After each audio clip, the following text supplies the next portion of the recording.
461페이지에 바닥 면적 찾으셨죠? 우선 1번 다시 한번 보십니다. 바닥 면적이란 하나의 건축물의 각 층의 벽 또는 기둥의 구획 중심선으로 둘러싸인 수평 투영 면적을 바닥 면적이라 합니다. 그리고 양가로 2번 보십니다. 벽 기둥의 구획이 없는 추정없습니다. 건축물의 경우는 지붕 끝 부분으로부터 1m 유태여 둘러싸인 수평 투영 면적으로 한다. 그래서 이 바닥 면적과 관련되어 공제에 관한 사항과 저 바닥 면적에서 완전 제외시키는 배제에 관한 규정을 함께 보셔야 됩니다. 우리 주변에 주유소 방문하다 보면 그 주유소에는 지붕을 기둥 하나 또는 두 개가 지탱하는 구조로 만들어지는 경우가 있는데, 바닥 면적 계산하기 위해서는 기둥 4개 있을 때만 구획 중심선으로 둘러싸인 수평 투영 면적을 계산할 수 있고, 기둥이 하나, 두 개라고 하면 면적 계산하는 게 불가능합니다. 만약 이런 건물이라고 하면 지붕 끝부분부터 각각 1m 후퇴에 둘러싸인 수평 투영 면적을 바닥 면적으로 계산하도록 되어 있습니다.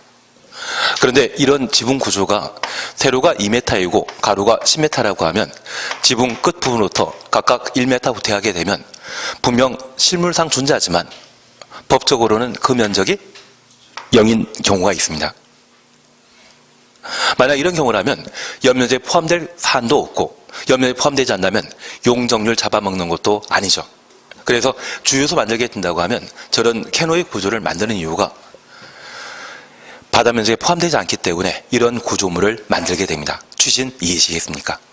그래서 첫 번째 우리 보신 것이 구획이 없는 건축물, 구획 없다 하면 벽이나 기둥이 4개라는 이야기입니까? 하나라는 이야기입니까? 하나라는 이야기입니다. 또는 2개라는 이야기입니다. 만약 그런 상황이라고 하면 지붕 끝 부분으로부터 1m 후퇴에 둘러싸인 수평 투영 면적을 바닥 면적으로 산정하게 되는데, 우리가 버스 정류장 이용하다 보면 그 버스 정류장은 지붕을 기둥 하나나 벽 2개가 지탱하는 경우 있죠. 그런 구조물들은 바로 구획이 없는 건축물로서 건축법의 이 규정에 따라 만들어진 것입니다. 그리고 2번입니다. 건축물의 노대란 말을 우리가 볼 수 있습니다. 난간 등의 설치 여부와 관계없이 노대 면적에서 노대 면적 추정없습니다. 노대 등이 접한 가장 긴 외벽에 가장 긴 외벽부터 가로 해놓습니다.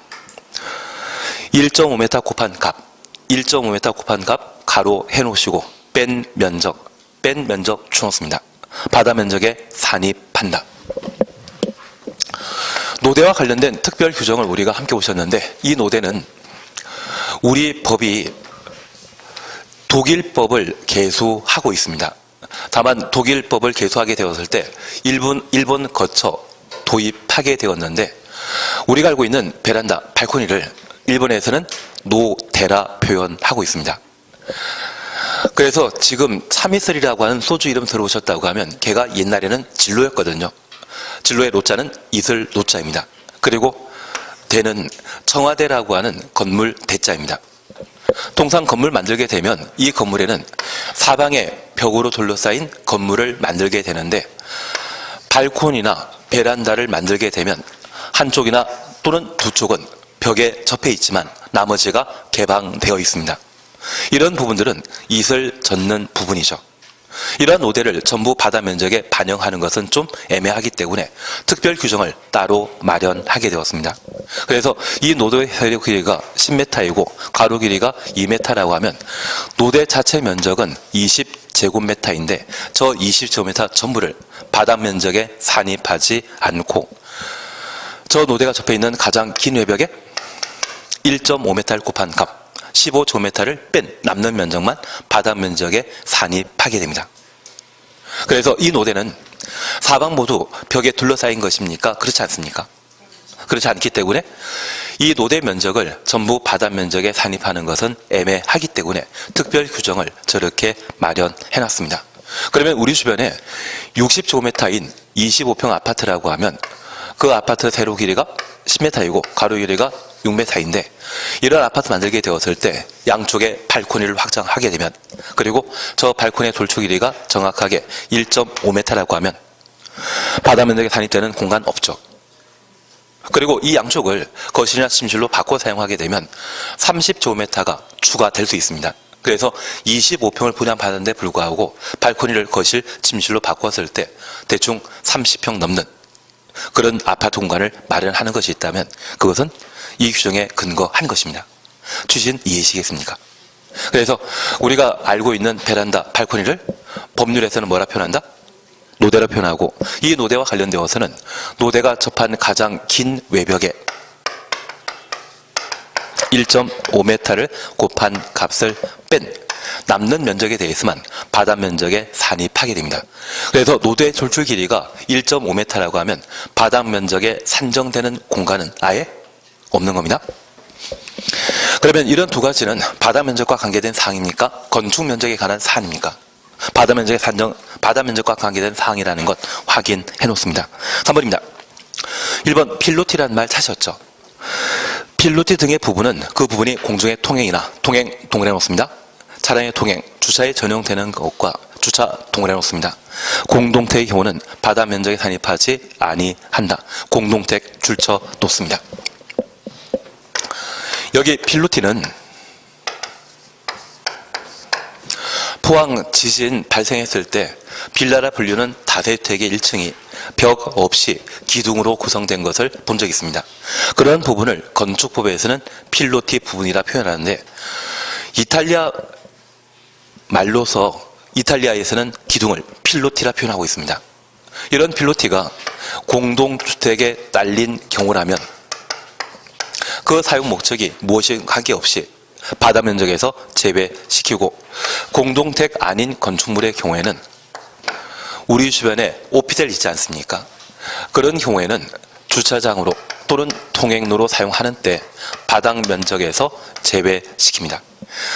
우리 호평지구의 아파트의 경우는 15년 전에 만들어지다 보니 1층이 그냥 세대가 배치되고 있지만 다산 신도시 가보시게 되면 1층에 비어있지 않습니까? 그 1층 비어있다고 하면 그 구조가 필로티인데 이러한 부분은 바다 면적에 포함되지 않습니다. 바다 면적에 포함되지 않다면 연면적에 반영되지 않고 용적률 잡아먹는 것도 아니죠. 그래서 최근 아파트 만들게 되면 1층을 아예 필로티 형태로 그냥 내버려 두는 것이 일반적인 형태입니다. 보신 적 있지 않으십니까? 그리고 두 번째 우리가 봐줄 것이 있습니다. 2번 승강기탑 등의 옥상 구조물과 관련되어 두 번째 줄에 다락, 층고가 1.5m 이하인 경우 경사진 지붕 형태의 경우는 1.8m 이하인 때 바다 면적에 산입하지 아니한다. 우리 호평지구에 만들어진 아파트 중에 지붕이 경사진 최꼭대기층이 2개 층을 사용하는 경우 있지 않습니까? 분양 가격은 제가 잘 모르겠지만 그 꼭대기층에 이 다락을 사용할 수 있다고 하면 아래층 가격보다 2배 가까이 높게 거래되던데요. 특별히 평지붕의 경우는 1.5m까지는 바다 면적에 포함시키지 않고 경사 지붕의 경우는 얼마? 1.8m. 그러면 1.8m라고 하면 사람이 좀 정상적으로 이용할 수 있는 그런 공간이죠.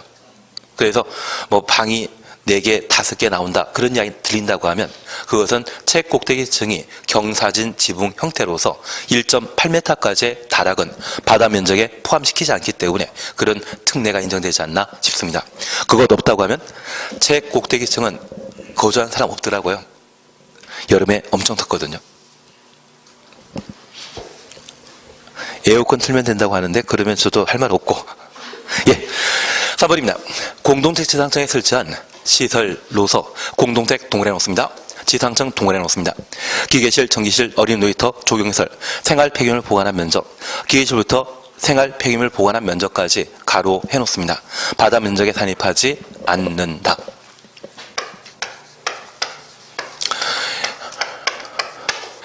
공동택 지상층에 설치하는 기계실, 전기실, 조경시설, 어린이 놀이터, 생활 폐기물 보관한 면적 5가지는 바다 면적에 산입하지 않습니다. 제가 중1 때부터 아파트 생활을 했는데 그때 아파트 생활했을 때 처음 이사 간 곳이 15층짜리 아파트 중에 12층에 이사 간 적이 있습니다.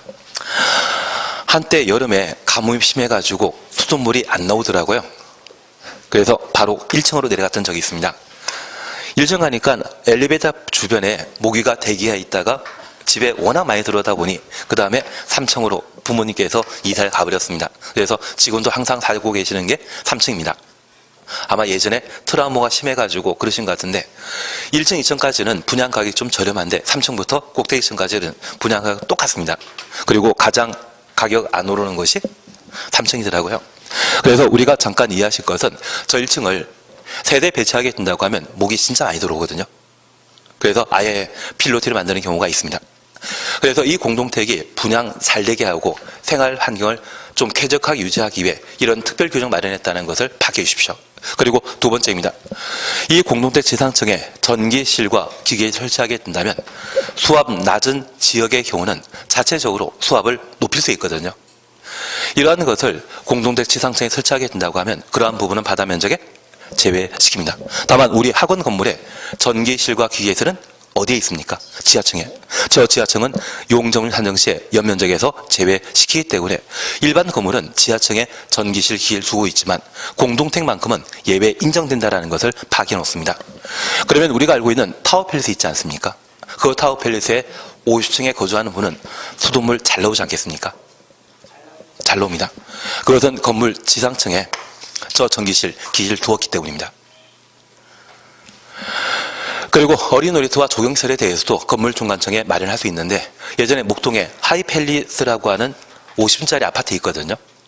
그런데 목동 7단지나 8단지가 주변 아파트가 12층에서 15층입니다. 그쪽에서는 조망권이 참 좋다 합니다. 주변 아파트보다 월등하게 높다 보니 잘 보이거든요. 그런데 얘가 예전에 한 달 전기 요금이 한 200만 원 가까이 나온 적이 있습니다. 1층부터 꼭대기층까지 쓰레기 분리수거하기 위해 내려갔다가 다시 올라오지 않다면 엘리베이터 사용료 참 많이 나오지 않겠습니까? 그래서 관리비가 한 달에 200만 원 정도 나오는 경우도 있습니다. 그래서 그런 폐단이 있다 보니 그쪽에서는 조망권 이야기만 하지 관리비 이야기는 절대 안 합니다. 그리고 그런 아파트를 대신해서 만들어진 게 타워팰리스이거든요. 그 타워팰리스에는 건물 중간층에 이런 게 다 갖춰집니다. 다만 이 조경시설은 한 2년에 한 번씩 나무 고사되기 때문에 교체한다더라고요.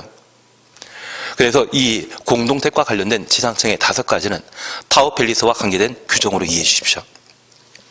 이게 만들어짐으로써 최근 초고층 아파트가 많이 공급되는 것이 이 규정 때문으로 바뀌어지는데 이러한 내용들은 어디에 인정되는 특례입니까? 공동택에 적용되는 특례입니다. 다만 얘는 작년에 시험에 나왔거든요. 올해 나오겠습니까? 안 나오겠습니까? 안 나옵니다. 그런데 우리가 방금 보셨던 이러한 것들을 건축 면적과 관련된 특별 규정을 설명하면 맞다 틀리다?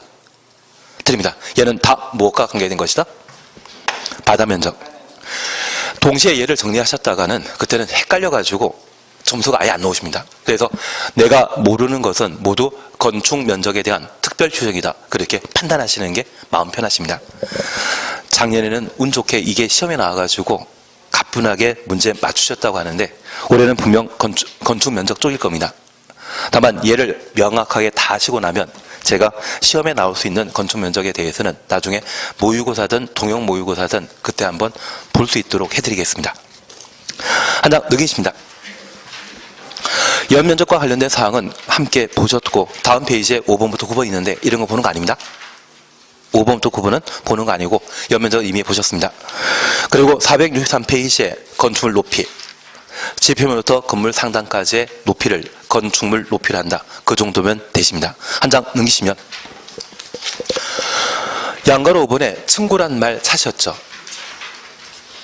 층고란 방의 바닥 구조체 윗면으로부터 윗면 동그라미 해놓습니다. 위층 바닥 구조체 윗면까지의 높이를 한다. 윗면 동그라미 해놓습니다. 앞서 지하층 설명드리면서 층고에 관한 이야기를 드렸는데 지금 우리가 밟고 있는 5층 바닥은 보통 20cm에서 30cm의 두께를 가지게 되거든요. 그러면 이 바닥에 발을 올려놓는 부분을 뭐라 한다? 바닥 윗면이라 표현합니다. 그리고 층고 층 높이는 이 바닥 윗면으로부터 이 부분까지의 높이를 층고라 표현하는데 이 부분은 바닥 아랫면입니까? 바닥 윗면입니까? 윗면입니다. 간혹 이런 생각하시는 경우가 있습니다.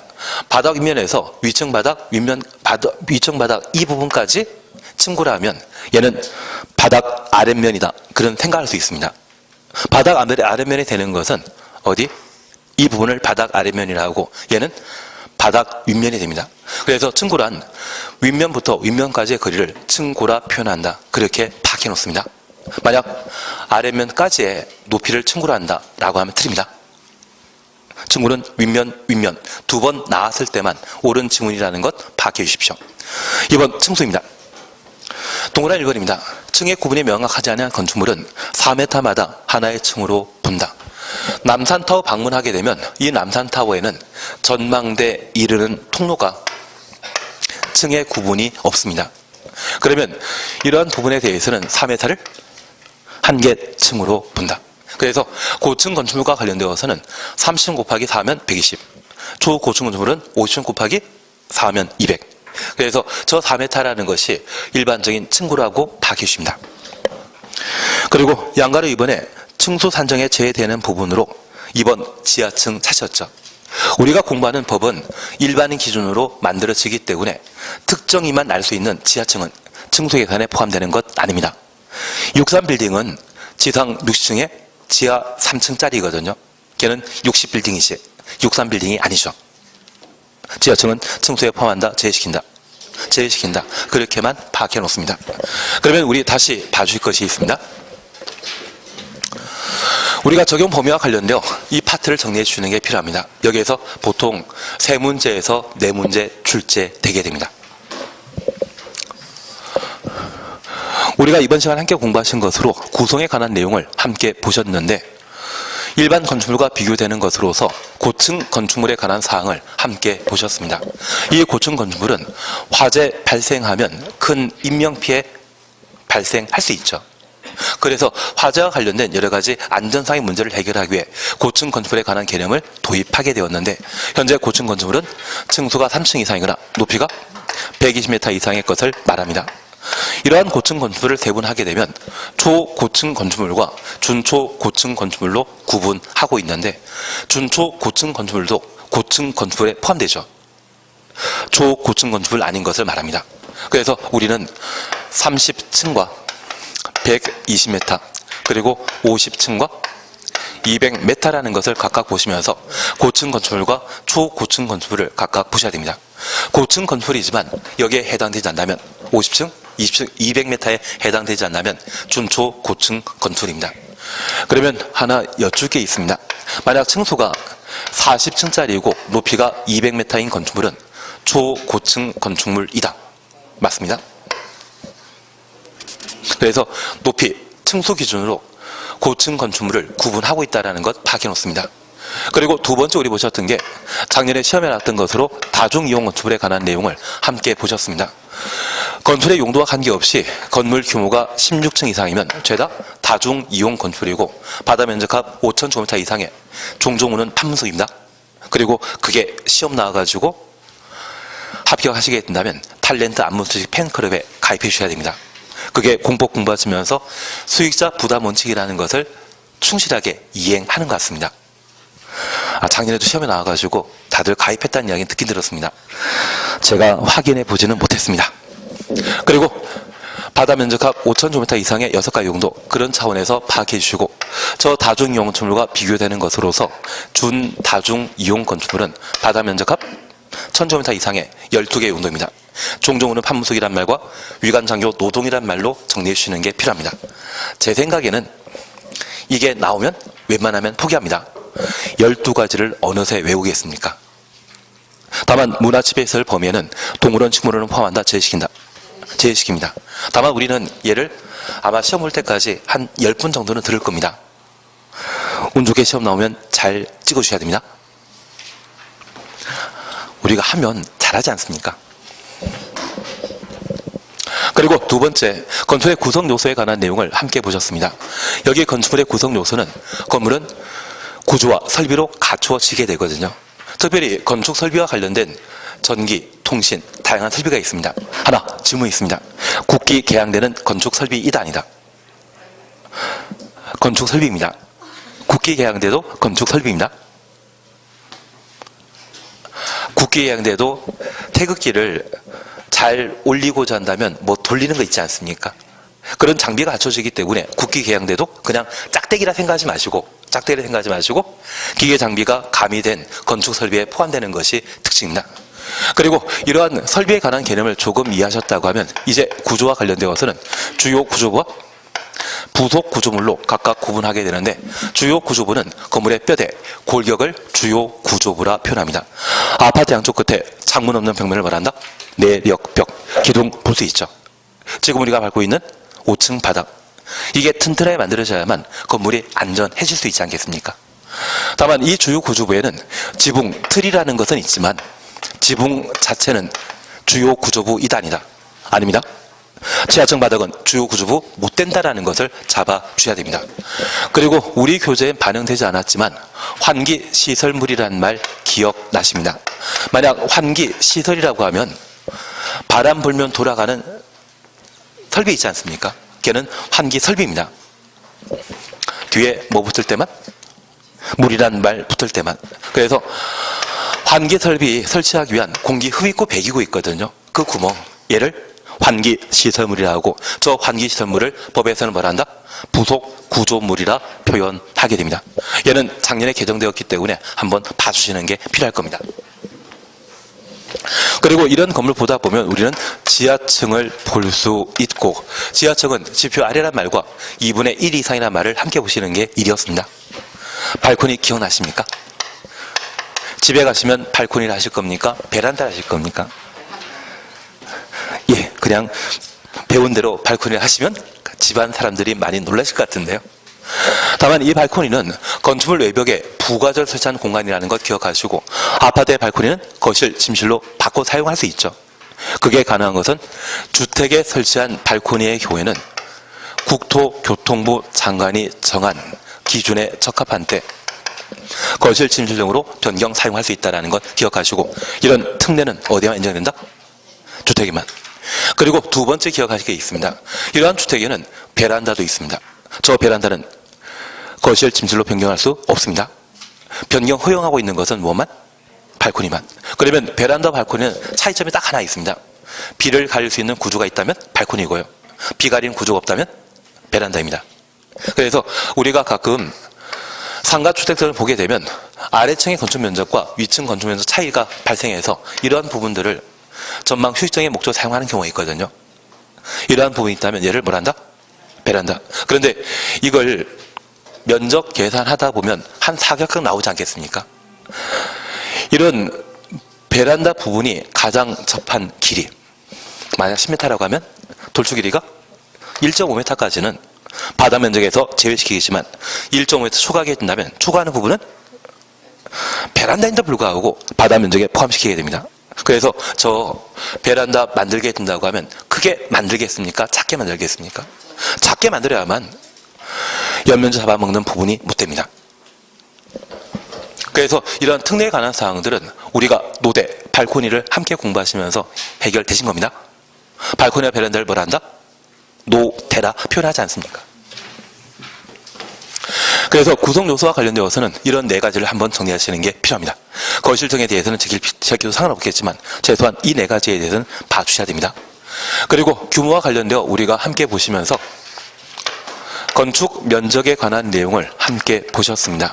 여기 건축 면적과 관련되어 생각나는 것은 외벽 중심선이란 말 기억해 주셔야 되고, 얘는 입체적이다, 평면적이다. 평면적이라는 것 기억하셔야 됩니다. 그래서 우리 주변에 건물 만들었는데 이 건물이 지상 3계층이었지만 가끔 아름답게 만든답시고 이렇게 돌출된 구조 만들어질 수 있지 않습니까? 그러면 이 건물 전체를 봤을 때 가장 끝에 있는 벽은 이 노란선입니다. 저 노란선에 둘러싸인 수평초형 면적을 뭐라 한다? 건축 면적. 저 건축 면적에 보면은 딱 하나 나오는 게 특징입니다. 그리고 1층을 구성하는 벽의 가장 끝에 있는 부분에 둘러싸인 수평초형 면적이 있다면 얘는 1층 바닥 면적입니다. 2층 구성하게 되는 가장 끝에 있는 벽이 이 부분이라면 이에 둘러싸인 수평초형 면적이 2층 바닥 면적이거든요. 건축 면적과 바닥 면적은 같다 다르다? 다릅니다. 기본적으로 1층부터 꼭대기 층까지 쭉 같이 올라왔다면 건축 면적과 바닥 면적이 같게 보일 수 있지만 예외적인 경우도 있지 않겠습니까? 건축 면적과 바닥 면적은 별개라는 것을 다시 한번 정리해 주시는 게 필요합니다. 그러면 이런 차이점을 우리가 파악하게 되었을 때 바닥 면적과 관련되어서는 각 층의 벽 또는 기둥의 구획 중심선으로 둘러싸인 수평초형 면적, 그냥 벽입니다. 건축 면적 설명할 때는 외벽 중심선이라는 말을 사용했을 때 건축 면적과 바닥 면적의 차이를 볼 수 있는 겁니다. 그리고 우리가 연건평이라는 말을 사용하신 적이 있다고 하면 그것은 연면적에 관한 개념으로서 여기 연면적이란 하나의 건축물의 각 층의 바닥 면적 합계를 연면적이라 한다. 만약 시험에 연면적은 바닥 면적 합계를 말한다? 맞다? 틀리다? 틀립니다. 그냥 바닥 면적 합계라고 하면 건물 한 동의 일부에 대한 크기를 설명할 때는 바닥 면적이고 건물 한 동 전체를 설명하게 되면 연면적입니다. 그래서 각 층이라는 말 빼버리고 연면적은 바닥 면적 합계를 말한다. 드립니다. 각층이란 말 꼭 놔야 되죠. 이해는 되시겠습니까? 여기 각층이라고 하면 각각 건물이 3계층이라면 저 3계층의 바닥 면적 전부 더하는 것을 뭐란다?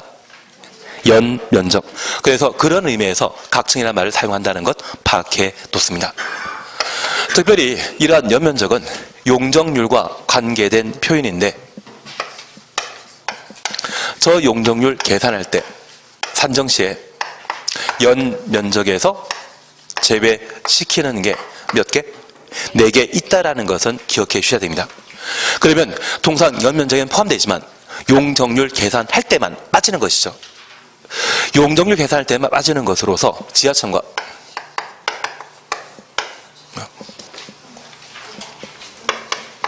그리고 지상층의 부속 용도의 주차장이라고 하면 용적 산정 시에 연면적 제외시킨다는 것 기억하시고 피난 안전구역 그리고 대피 공간 이러한 부분에 대해서는 용적 산정 시에 연면적에서 각각 제외시킵니다. 그 중에 우리가 제일 먼저 기억하실 것은 지하층과 관련되어 먼저 정리해 주셔야 됩니다.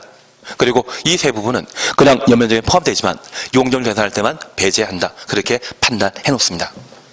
그리고 연면적과 관련된 구성 단위가 바닥 면적이라는 것 기억하시면 이 바닥 면적이란 하나의 건축물의 각 층의 벽 또는 기둥의 구획 중심선, 그냥 각 층의 벽, 기둥, 중심선이라는 말 기억해 주시고 이런 바닥 면적과 관련된 예외 규정으로 일부 포함하고 일부 제외시킬 수 있는 공제에 관한 사항으로 구획 없는 건축물, 지붕 끝부분부터 1m입니다. 그리고 노대의 경우는 노대 전체 면적에서 노대가 접한 가장 긴 외벽의 1.5m 곱한 값을 뺀 남는 면적만 바닥 면적에 산입한다. 그리고 바닥 면적 제외되는 것으로서 필로티란 말 이제 이해되시겠습니까? 그런 필로티가 공동택에 설치된 경우라면 바닥 면적에서 제외시키지만 공동택 아닌 건물이라면 주차, 통행에 전용하는 때만 바닥 면적에서 제외시킨다. 그리고 옥상에 설치한 옥상 구조물로서 다락과 관련되어서는 층고가 1.5m 이하인데 바닥 면적 제외시키지만 경사진 지붕의 경우는 1.8m 이하를 바닥 면적에서 제외시킨다. 그리고 공동택 지상층에 설치한 전기기계실, 어린이 놀이터, 조경시설, 생활 폐기물 보관한 면적에 대해서는 바닥 면적에서 각각 제외시킨다. 높이에 대해서는 건너뛰시고 층수와 관련되어서는 지하층은 층수 계산에 포함되는 거 아닙니다. 지하층은 층수에 포함되지 않는다라는 것 기억하시고 층에 구분이 없는 건축물이라면 4m를 한 개 층으로 본다. 거기까지 봐주셔야 됩니다. 그러면 작년에는 여기에서 한 4문제 나왔거든요. 작년에는 행위와 관련되어 대수원 파트에서 시험 문제 냈고요. 그리고 용도 변경에서 시험 문제 냈습니다. 그리고 다중이용적을 시험에 냈고 바닥 면적과 관련된 내용 시험에 냈다면 작년에는 4문제가 여기에서 나왔거든요. 열심히 할 만 하지 않으십니까?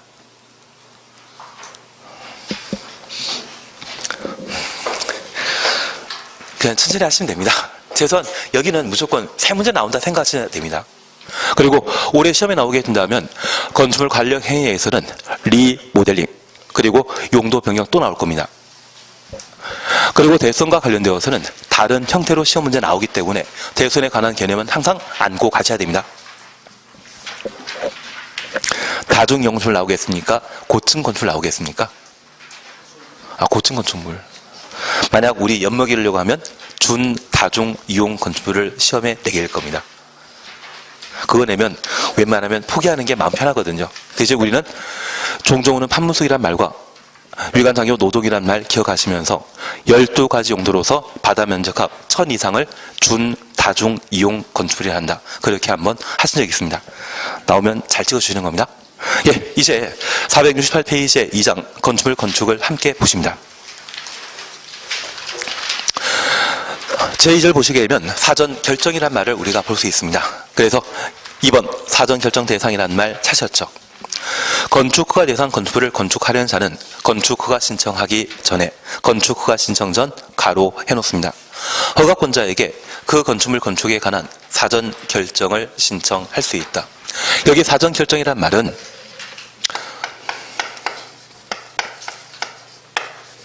우리가 돈을 벌기 위해 위락시설을 만들고자 하면 저 위락시설과 관련되어서는 상업지역에만 건축할 수 있습니다.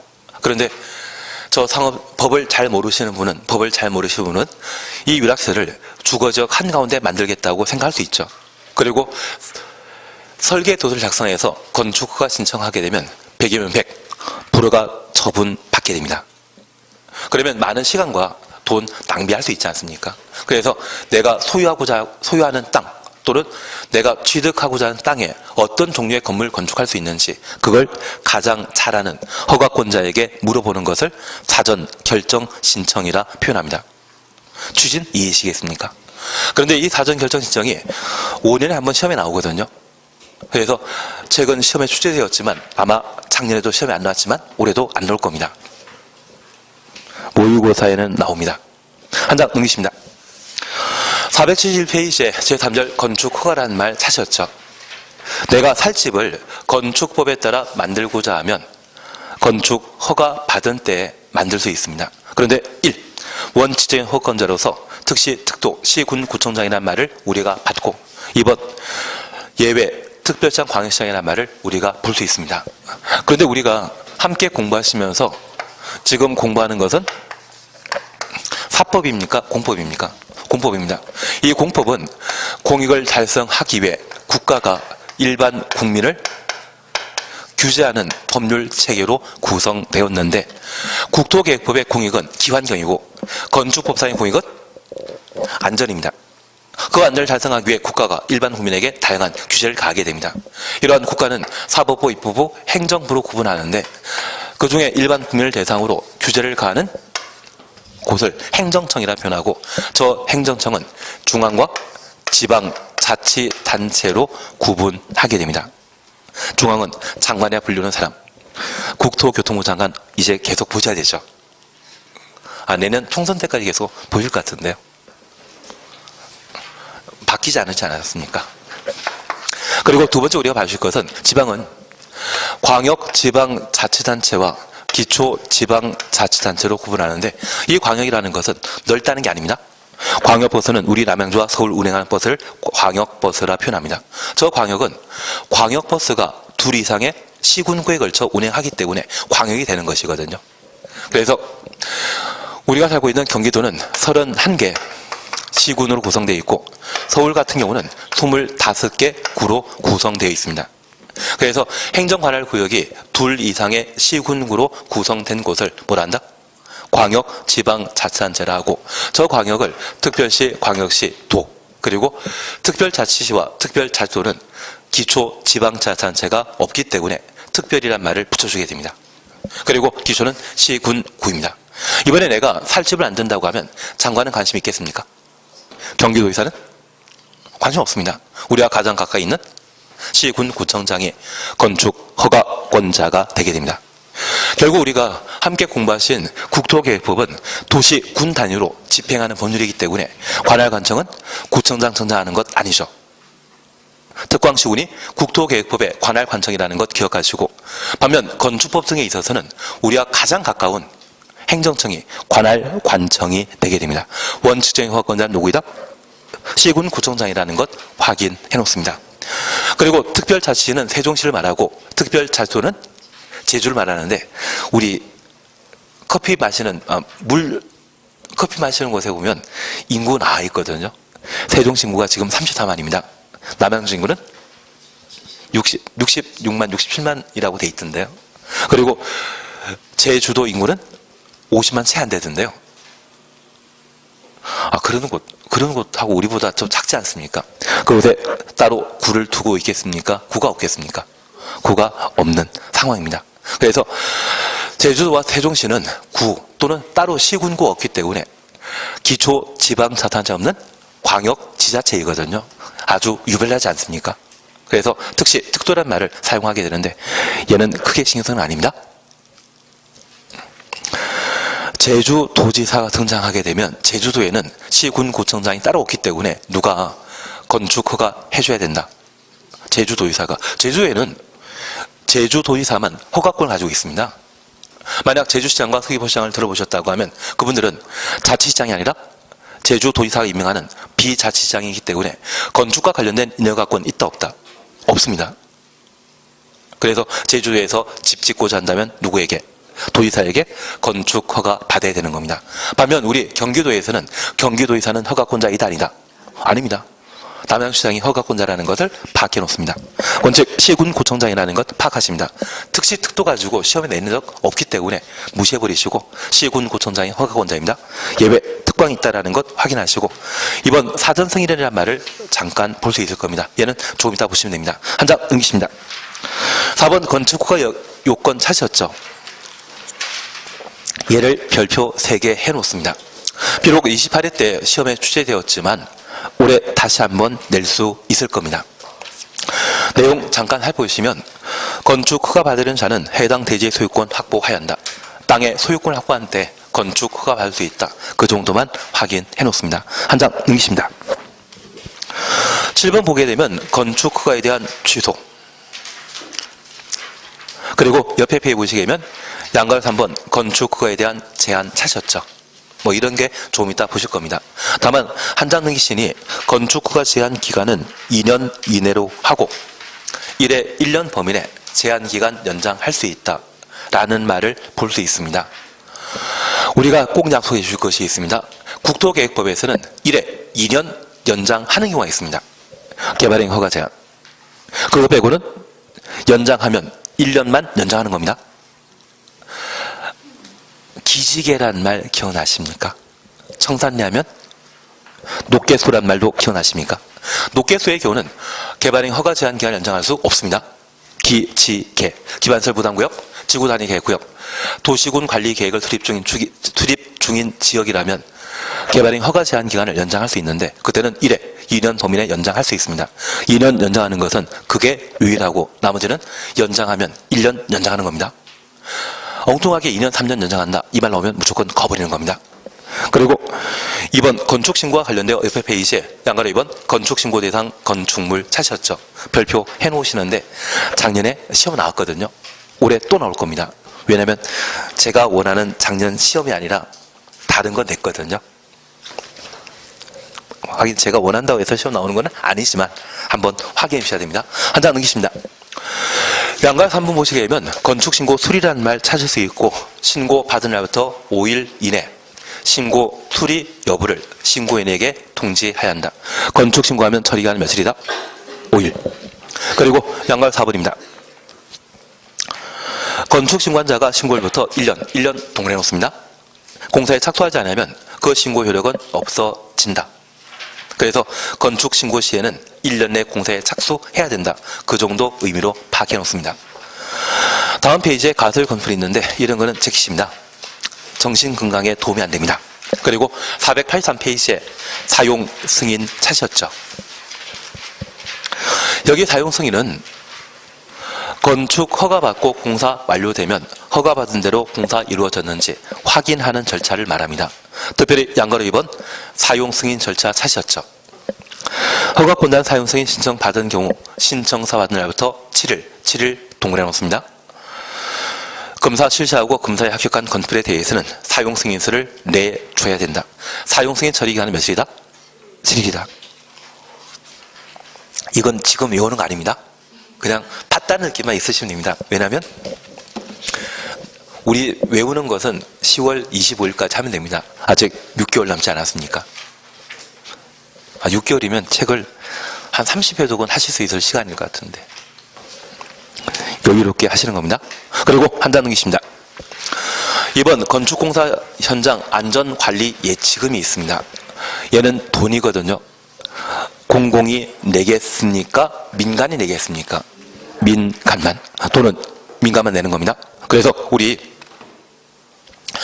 동그라 1번에 예치 예산과 예치 방법이라는 말 찾으셨는데 허가권자는 연면적 1000제곱미터 이상의 조례가 정하는 건물에 대해서는 착공신고하는 건축주에게 건축공사비의 1% 범위 내 예치금을 예치하게 할 수 있다. 가로속에 한국토지주택공사 또는 지방공사는 제외한다. 그래서 주택공사, 지방공사는 공공에 해당되기 때문에 예치금 내는 자 아니죠. 이제 우리는 실력이 탁월해지신 겁니다. 돈 내는 자는 항상 민간이다. 그걸 답변하실 정도라고 하면 실력 대단하신 겁니다. 좋아하는 표정 안 해주시고 그냥 제키십니다. 한 잔 넘기십니다. 3번 별표 해놓습니다. 안전영향평가라는 말 찾으셨죠? 얘는 시험거리입니다.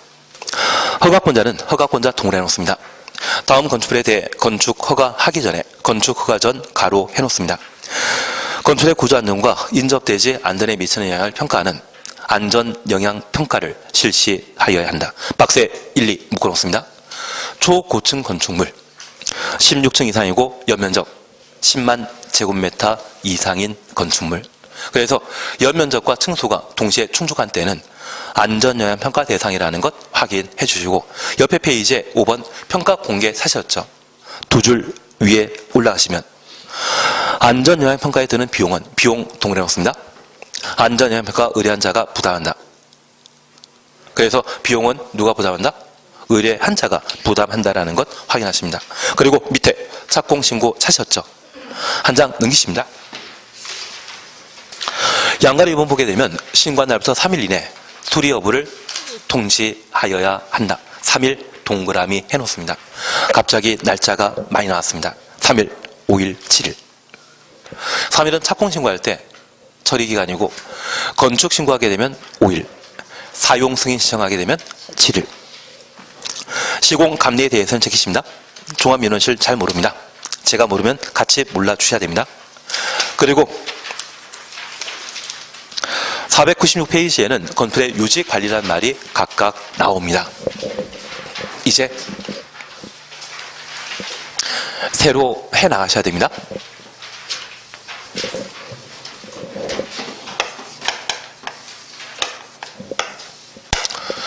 우리는 적용 범위에 관한 사안들을 함께 보셨고 이제 두 번째 함께 보실 것이 우리 주변에 집이나 상가를 만들게 되는 과정, 절차에 관한 내용을 함께 파악하셔야 됩니다. 여기 절차와 관련되어서는 절차 계획에 관한 사안들을 우선 함께 보시는데 내가 살 집을 만들고자 하면 나는 건축주라 표현하게 됩니다. 그래서 건축주가 내가 살 집을 만들고자 한다면 건축허가 신청하도록 되어 있는데 이 건축허가 신청 시에는 1제곱미터당 보통 저는 한 5만원에서 7만원 생각하고 있는데 제가 알고 있는 세 분 건축사께서 하는 이야기가 자기들이 만드는 설계도서는 퀄리티가 높다고 해서 10만원 달라 하더라고요. 그래서 1제곱미터당 10만원이라고 하면 연면적 100제곱미터의 건물 건축하고자 했을 때 설계 비용은 얼마? 돈 1000만원 들어갑니다. 그래서 가끔 대통령 선거할 때 지금까지 무허가 건축물이었지만 그것을 적법한 건축물로 바꿔준다고 부동산 중개업소에서 광고물을 부착하는 경우가 있습니다. 그것은 불법 건축물일 때는 설계도서 없는 상황이거든요. 적법하게 바꾸자 한다면 새로운 설계도서를 작성해야 되기 때문에 그 설계 비용 건축사에게 일부 지급하고 그 수수료를 중개업소에서 받는 경우가 있습니다. 그래서 100제곱미터라고 하면 보통 2,000 정도를 부르는 게 일반적입니다. 그리고 이 설계도서를 확보한 상태에서 건축 허가 받고자 한다면 건물 건축할 수 있는 땅을 필요로 합니다. 그런데 우리가 대지 소유권 외에 사용권만 확보한 때에도 건물 건축할 수 있죠. 특히 지상권은 토지에 정착한 공작물 등을 물건 등을 소유하기 위해 인정하는 제한물권, 용익물권을 지상권이라 했습니다. 그 지상권은 사용권 확보한 때 가능한 것 아닌가요? 이러한 요건 확보하게 되면 건축허가라는 것을 신청할 수 있습니다. 그리고 세 번째, 아주 큰 건물의 경우는 안전영향평가를 실시하고 통과한 때 가능한데 제2롯들도 만들면서 싱크홀 현상이 그렇게 많이 발생했습니다. 그래서 초고층 건축물과 16층 이상이고 연면적 10만 제곱미터 이상의 건축물을 건축하려는 자는 건축허가 신청하기 전에 뭐부터? 안전영향평가 실시할 것. 누가 하는 것입니까? 의뢰한자가 하는 것입니까? 허가권자가 하는 것입니까? 허가권자가 실시합니다. 좀 이따 보실 겁니다. 그냥 궁금해하지 마시고 그냥 대상 보시고 허가권자가 안전영향평가 실시한다. 그렇게 파악해 놓습니다. 비용 부담은 수익자 부담 원칙에 따라 의뢰한 자가 부담하게 되는데 초고층 건축을 만든 자가 비용을 부담하도록 되어 있습니다. 그리고 이러한 요건을 갖춰 건축허가 신청하게 되면 허가라는 것을 받을 수 있습니다. 그런데 이 건축허가는 하나의 행정행위, 행정처분으로서 행정청이 하는 행위거든요. 현재 건축허가권자는 원칙적인 허가권자로 우리와 가장 가까운 시, 군, 구청장이 건축허가권자인데 일정한 예외 조건을 갖추게 되면 특광도 건축허가권자가 될 수 있습니다. 그러면 국토교통부 장관과 도지사는 절대 허가권자 아닙니다. 국토는 허가권자 못 된다라는 것 기억만 해주시고 허가권자를 계급 순으로 나열하게 되면 특별시장, 광역시장, 시, 군, 구청장이 허가권자라는 것 파악해 주셔야 됩니다.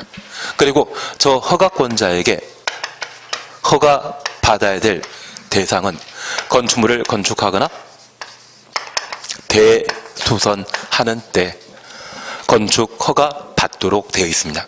하나 이해하실 것이 있습니다. 여기 건축물 건축과 대수선이 건축 허가 대상이라면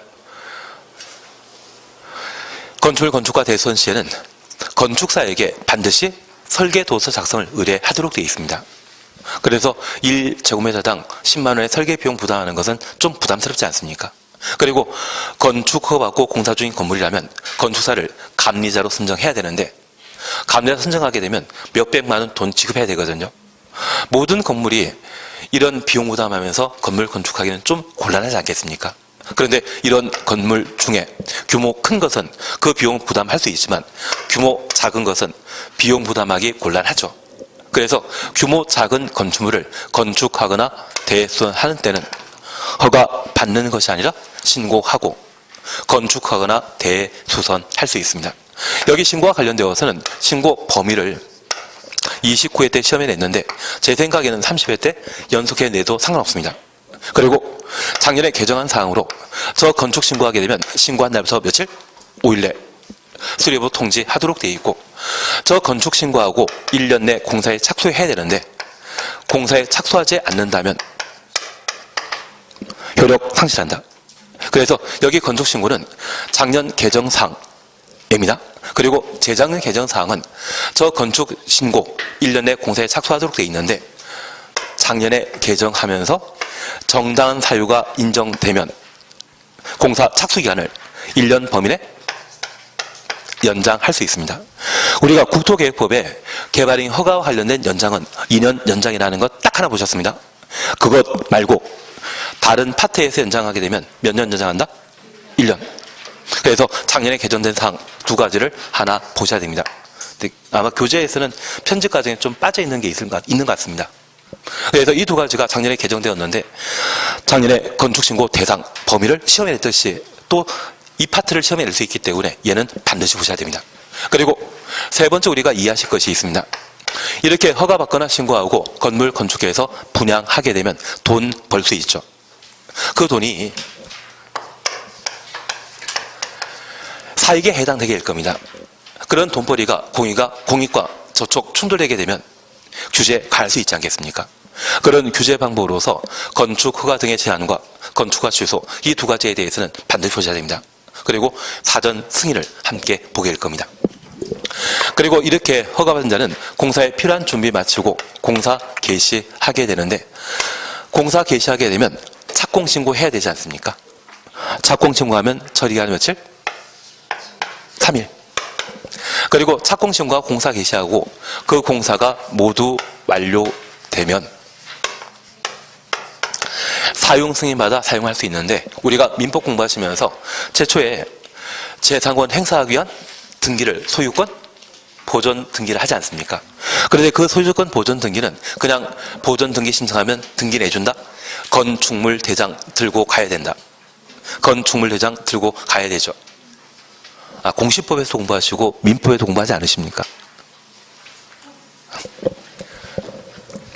근데 나중에 하셔야 됩니다. 그리고 나는 아파트의 매매, 임대만 주종무로 하겠다. 그거 하는 사람들은 많습니다. 그러면 경기 좋을 때는 돈 벌 수 있겠지만 경기 안 좋을 때는 진짜 힘드시거든요. 가끔 땅도 손대셔야 되고 가끔 집도 하나 만드셔야 되고 심지어 아파트도 한번 도전해 보시는 것도 필요하지 않겠습니까? 그래서 마음에 들지 않지만 얘를 한번 봐놓으셔야 됩니다. 그래서 이 사용승인은 허가받는 공사 이루어졌는지 확인하는 절차로서 저 사용승인 받은 건축물에 대해서는 바로 즉시 건축물 대장의 시군구의 작성, 비치, 보관되며 이 대장을 발급받아 제3권 행사를 위한 소유권 보존 등기를 할 수 있습니다. 그래서 대장이 먼저 만들어지겠습니까? 등기부 등본이 먼저 작성되겠습니까? 대장이 먼저 만들어지게 됩니다. 그런데 우리가 하나 파악하실 것이 있습니다. 이 사용승인 받은 이후 건축물 대장이 만들어지게 되면 이 대장 만드는 자는 항상 시군구청장이거든요. 시도의사가 대장 작성하는 자 아닙니다. 대장 만드는 자는 항상 시군구청장. 그러면 이제 하나 이해해 주실 것이 있습니다. 우리가 앞서 용도 변경이라는 단어를 잠깐 확인하셨는데 저 용도 변경은 언제 이후에 이루어진다? 사용승인 이후에 이루어집니다. 그러면 내가 단독대를 사용하던 것을 식당으로 바꿔 사용하게 되면 남양시장 몰래 식당으로 바꿔 사용할 수 있다? 가능하죠. 대신 불법입니다. 그러면 남양시장에게 알리고 용도 변경해야 되죠. 그래서 이 용도 변경의 관할관청은 건축물 대장을 작성하고 빛이 보관하고 있는 시군구청장만 용도 변경에 대한 관할관청이 되게 됩니다. 반면에 허가받고 사용 승인 받는 때까지는 공사 기간이었죠. 그 공사 중에는 관할관청이 특광 시군구청장이 건축 허가권자로 등장하는데, 용도 변경은 사용 승인 이후 문제이기 때문에 특별시장이나 광역시장은 등장한다 안 한다? 안 하는 겁니다. 그래서 건축 절차는 사용 승인 전에 관할관청은 허가권자는 누구입니까? 특광 시군구청장이고요. 사용 승인 이후에 관할관청은 누구이다? 시군구청장이다. 대장관장하고 있는 시군구청장이 관할관청이라는 것 기억하시면서 건축물 관련 행위는 건축, 대선, 리모델링이죠. 그리고 용도 변경이었습니다. 용도 변경 관할관청은 시군구청장이고 건축, 대선, 리모델링은 대수선하거나 건축물 일부를 증축, 개축하는 것을 말합니다. 그 세 가지 관할관청은 허가권자, 특광 시군구청장이라는 것을 구분해 주셔야 됩니다. 처음 하는 건데 다른 분 다 똑같습니다. 왜냐하면 1, 2월 달에 대충 하고 말았기 때문에 지금부터 한 2번 더 하시면 얘가 아주 쉬워질 겁니다. 그래서 계획에 관한 사안들을 저렇게 보시는 게 필요하고 쉴 때 되지 않았습니까?